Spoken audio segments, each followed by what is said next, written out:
Let's go to the section 2. Okay, grandfather was not content with growing trees in our compound. During the rains, he would walk into the jungle beyond the riverbed, armed with cuttings and saplings which he would plant in the forest. See, grandfather, he will not only plant trees inside his house, inside within his compound. He will go out of the house and he will go to the jungle, and there he would plant many trees. But no one ever comes here. I had protested. First time we did this. Who is going to see them? Okay, but I went along with grandfather when he was planting trees in the forest. I protested. Protested means opposed. Okay, father, why you're growing here? No one is going to see them. Then why you're growing forest here? For in this forest, no one is going to come and see, come and look after the trees. See, we are not plant. Then for that, a grandfather replies, "See, boy, we are not planting them simply to improve the view.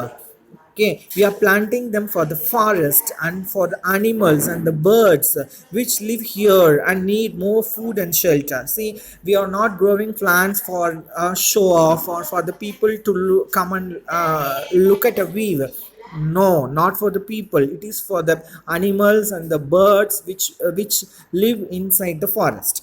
Of course, men need trees too, he added, to keep the desert away, to attract rain, and to prevent the banks of rivers from being washed away, for fruits and flowers, leaf and seeds. After that, grandfather saying, even people also need trees because they need trees to chase away, to kick away the desert, and then to attract rain. Rain only will attract, so trees only will attract the rain, and then we need trees to prevent banks of rivers from being washed away. Soil erosion will not happen if the trees are there along the river bank. And we need trees for fruits and flowers and leaves and seeds. Yes, for timber too. Timber means wood. Okay, for furniture. But when men are cutting down trees without replacing them, and if we don't plant a few trees, the time will come when the world will be one great desert. And next, he is giving a solution also to one problem. If you cut down a trees, for one tree, you have to replace another tree. So if you cut one tree, for that in return you have to plant another tree. If you don't do it, if you are going like this, the whole world will become a great desert one day. The thought of the world without trees became a sort of nightmare to me, and I helped grandfather in his tree planting with greater enthusiasm. While we went about our work, he taught me a poem by George Morris. Okay, the author, the small boy, he helped his grandfather while he's planting trees, and during that time, the father also taught him a poem. The poem lines are, "Woodman, spare the tree." Spare means leave it, don't touch it. Touch not a single bough. Bough means branch. Don't touch any branch. Okay, in youth it sheltered me. When I was young, it sheltered me. It protected me. I will protect it now. So now it's my job to protect it. So don't cut the trees. So these lines written by George Morris, which was taught to the author by his grandfather. One day the trees will move again, grandfather said. They have been standing still for thousands of years, but there was a time when they could walk about like people. Then came an interfering busybody who cast a spell over them, rooting them one place. But they were always trying to move. See how they reach out with arms, and some of them, like banyan tree with its traveling area, and manage to get quite far. See, trees are like human beings only. Like it also has life. It wants to grow. It wants to walk like people. See, once the trees were walking only, but the God only rooted them to the earth, and the God restricted them not to move and be in one place. Okay, but the trees know sometimes, but trees, it is tied to the earth. That's why it is growing. That's why it is growing so tall and reaching out arms. Okay, we could see a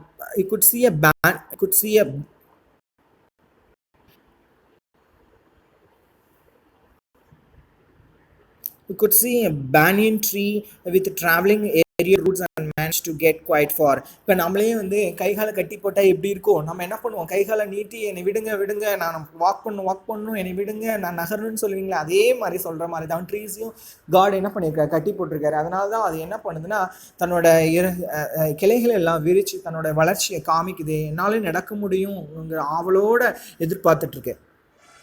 We found an island, a small rocky island in a dry river bed. It was one of those river beds so common in the foothills, which are completely dry in summer but flooded during the monsoon rains. A small mango tree was growing on the island. If a small tree can grow here, grandfather said, so can others. Then he and grandfather he went inside an island. The island, which is so rocky and full of rocks, he all cleared all the rocks and made it a good bed for trees planting, and he started planting there in the island. Okay, he said, all trees can grow here. If a small tree can grow, why not other trees? As soon as the rain set out, while rivers could still be crossed, we set out with a number of tamarind. So he said that this is also a fertile land. We can grow any tree here. Then he waited for rains to come. Then, as he thought the rains came, after that he planted tamarind tree, laborium tree, and coral tree. Okay, and after it is he planted, he spent the day on the island very happily. Next, section 3. The monsoon season was the time for rumbling about. At every turn, there was something new to see.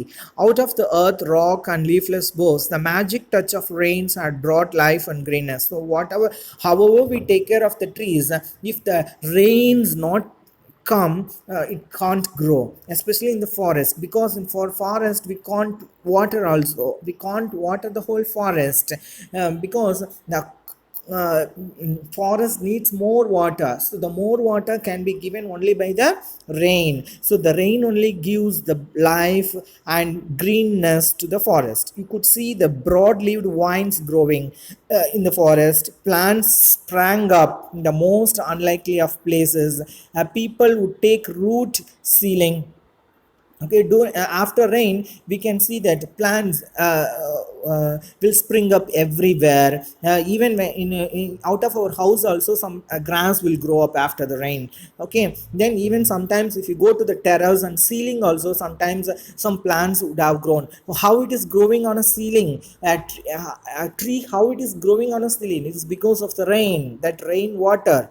Okay, so rainwater is more powerful, very nutritious. We did not like to remove them, but they had to go if the house was to kept from falling down.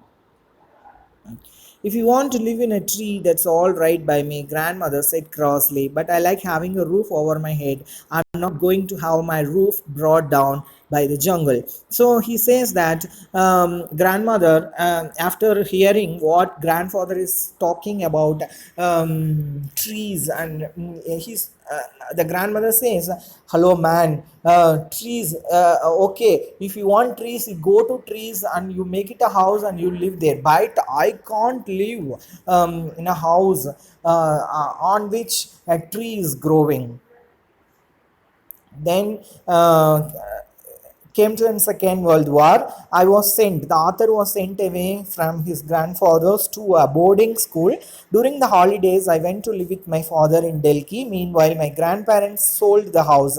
So still now they were talking about the house in the village, the grandfather's house, the beautiful grandfather's house in the village. So after some time, after the Second World War, they sold out the house and they all went to England.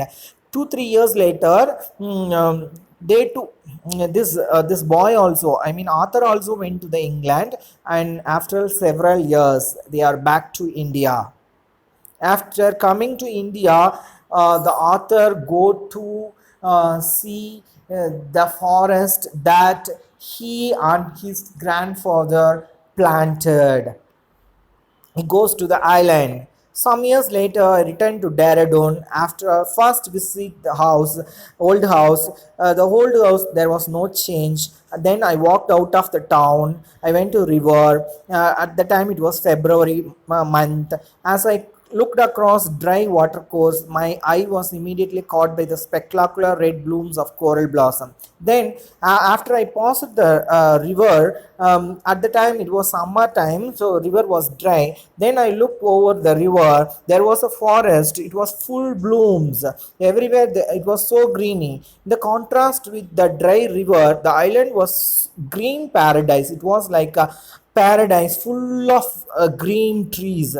When I went up to see the trees, I noticed that on the tree some squirrels, some birds were living in them. Koel is a bird, crow patient is a bird. They all challenged me. They were all communicating me. I felt like they are talking me with their mellow sound and asking me who are you. But some trees know that I planted. I felt like they identified me. That's why they nodded, beckoned me. Hello, come near. Like that, they beckoned me. Then looked around. I looked around, and then I noticed other smaller trees.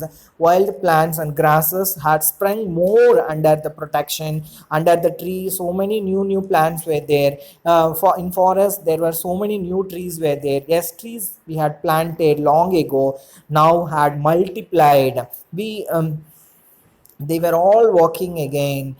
In one small corner of the world, grandfather dream had come true. Already, my grandfather had told me that the trees will walk. The trees want to walk. So this is what happened in the forest. See now, it has increased. It has increased in number.